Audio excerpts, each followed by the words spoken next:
অজ্ঞাত পরিচয় এক ব্যক্তির মৃতদেহ উদ্ধার ঘিরে চাঞ্চল্য লাউদোয়ায়।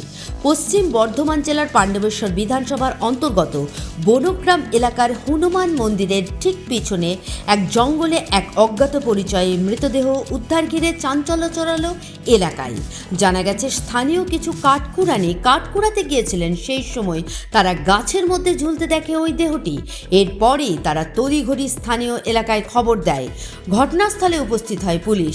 এ বিষয়ে গোগলা অঞ্চল সভাপতি গৌতম ঘোষ জানান, বনগ্রাম এলাকার হনুমান মন্দিরের সামনে একটি জঙ্গলে একটি দেহ গাছে ঝুলতে দেখতে পাওয়া যায়, কিন্তু দেহটি এমন অবস্থায় থাকে যে কিছুই বোঝা যাচ্ছে না। তিনি বলেন, গত কয়েকদিন ধরেই বনগ্রামের একজন নিখোঁজ রয়েছেন। তার নাম আপু বাগদি। কয়েকদিন আগে থানায় একটি মিসিং ডায়েরিও করা হয়েছিল। এখনো পর্যন্ত কিছু বোঝা যাচ্ছে না যে দেহটি পাওয়া গেছে সেটি মহিলা না পুরুষের। যতক্ষণ পর্যন্ত না ময়না তদন্ত হচ্ছে ততক্ষণ পর্যন্ত কিছু বোঝা সম্ভব নয়। তিনি আরও বলেন, কিছু মানুষ জঙ্গলের মধ্যে কাঠ কুড়োনোর জন্য গিয়েছিলেন, তারাই দেখতে পেয়েছেন দেহটি। তারা তড়িঘড়ি গ্রামের মানুষদের খবর দেয়। এখন বোঝা যাচ্ছে না যে ডেড বডিটা পাওয়া গেছে সেটা মহিলা না পুরুষ, কিছু বোঝা যাচ্ছে না। যতক্ষণ পর্যন্ত পোস্টমর্টম না আসবে ততক্ষণ পর্যন্ত বলা যাবে না যে ডেড বডিটা কার পাঠায়। কিভাবে জানতে পারা গেল? কিছু মানুষ, আমাদের ওইদিকে জঙ্গল তো, ওইখানে ঢোকে না, কিছু মানুষ কাঠ কুড়িতে গিয়েছিল, তারা দেখেছে যে একটা মাথার মতো মুন্ডু ঝুলছে। তৎঘড়ি আমাদের এখানে গ্রামের লোককে খবর দেয়। সঙ্গে সঙ্গে আমাদের এখানকার যারা সংসদের দায়িত্ব আছেন, এখানে মানুষজন, এবং আমরা প্রশাসনকে সঙ্গে সঙ্গে খবর দিই। সবাই মিলে এসে পৌঁছি, তারপর আমরা ডেড বডিটা নামাই, প্রশাসন গাড়ি করে নিয়ে যায়, পোস্টমর্টমে পাঠায়। কি মনে হচ্ছে বডি কতদিন ধরে এখানে ছিল? কিছু যেভাবে আমরা ডেড বডিটা দেখলাম তার কিছু পাওয়া যাচ্ছে না। একমাত্র হাড় পড়ে রয়েছে এবং মাথার মুন্ডু চুলটা বোঝা যাচ্ছে।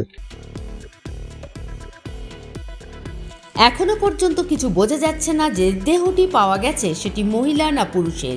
যতক্ষণ পর্যন্ত না ময়না তদন্ত হচ্ছে ততক্ষণ পর্যন্ত কিছু বোঝা সম্ভব নয়। তিনি আরও বলেন, কিছু মানুষ জঙ্গলের মধ্যে কাঠ কুড়োনোর জন্য গিয়েছিলেন, তারাই দেখতে পেয়েছেন দেহটি। তারা তড়িঘড়ি গ্রামের মানুষদের খবর দেয়। হঠাৎ আমরা গ্রামে সবাই যে নিজে নিজের কাজ করি, হঠাৎ আমাদের এখান থেকে খবর যায়। আমাদের কিছু মানুষ আছে যারা এই মানে কাঠ কুড়োর উদ্দেশ্যে আমাদের এখানে একটা হনুমান মন্দির আছে, তার পিছনে ঘুটিং বলে একটা পুকুর আছে, সেই পুকুরে তারা কাঠ কুড়োতে যায়। তখন দেখে যে একটা মানে ছিন্ন মুন্ডু একটা সরু তারের মধ্যে দড়ির মধ্যে দিয়ে ঝুলছে। তারা আমরা সবাই এসে গ্রামবাসী এসে জড়ো হই এবং দেখি যে হ্যাঁ মুন্ডুটা ঝুলছে এবং তার হাড়গুলো এখানে ওখানে ছড়িয়ে ছিটিয়ে আছে। তারপর আমরা স্থানীয় নেতৃত্বকে জানাই, প্রশাসনকে জানাই, ওনারা আসেন। এবং আমাদের গ্রামে 12ই অক্টোবর এক ব্যক্তি, ভাই আমাদেরই হয়, অপু নিখোঁজ। এ বিষয়ে স্থানীয় এক বাসিন্দা বলেন, নিখোঁজ ব্যক্তির পরিবারের লোকজন ঘটনাস্থলে এসেও দেহটিকে শনাক্ত করতে পারেননি। মৃতদেহটি উদ্ধার করে ময়নাতদন্তের জন্য নিয়ে যায় পুলিশ। তবে এলাকার মানুষজন দ্বন্দ্বে রয়েছে দেহটি কার। লাউদোয়া থেকে অনন্ত রুই দাসের রিপোর্ট, অ্যাক্টিভিস্ট বাংলা।